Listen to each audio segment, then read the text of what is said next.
Halo semuanya, Assalamualaikum warahmatullahi wabarakatuh. Shalom, Om Swastiastu, Namo Buddhaya dan salam kebajikan. Perkenalkan, nama saya Nadine Claudia Boru Simatupang dengan NIM 240701143 dari kelas 2A3. Di video kali ini, saya akan mengerjakan tugas ketenagakerjaan yang bertopik tentang apa aja sih yang harus dilakukan jika dilarang membuat sertifikat kerja di perusahaan. Jika ingin kelanjutannya, tonton video berikutnya ya.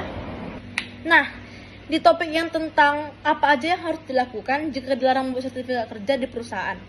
Sebelum penjelasan yang lebih mendalam, saya akan menjelaskan apa sih sertifikat kerja.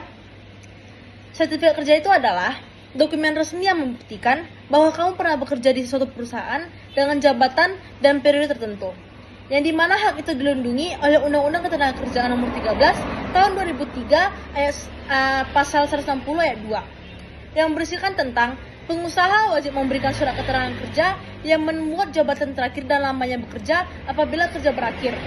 Yang dimana artinya itu adalah meskipun kamu resign atau diberhentikan, pengusaha wajib memberikan surat ketenagakerjaan atau surat pengalaman kerja. Lalu yang kedua itu cek alasan penolakan dari perusahaan. Beberapa alasan itu yang pertama, kamu keluar secara tidak baik-baik seperti mangkir atau sering disebut tidak hadir tanpa alasan yang jelas. Yang kedua itu konflik. Lalu belum menyelesaikan administrasi, seperti belum serah terima, pinjaman lunasi dan lain sebagainya.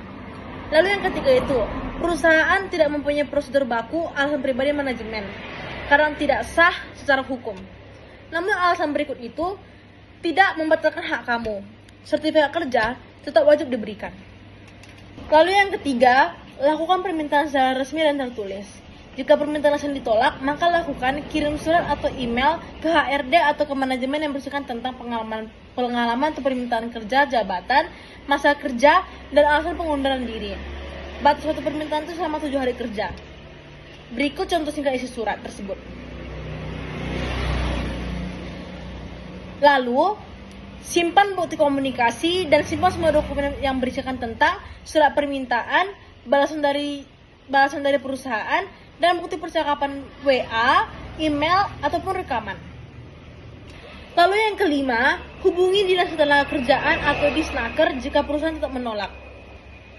Kunjungi atau hubungi Disnaker kota atau kabupaten tempat perusahaan berada. Ceritakan kronologinya dan tunjukkan bukti komunikasi. Minta mediasi atau pengaduan resmi. Disnaker punya wewenang atau menegur dan memberikan sanksi kepada perusahaan. Lalu pertimbangkan langkah hukum. Jika Disnaker tidak berhasil menyelesaikan, kamu bisa mengajukan gugatan ke Pengadilan Hubungan Industrial atau PHI, minta bantuan LBH atau Lembaga Bantuan Hukum atau konsultan ketenagakerjaan.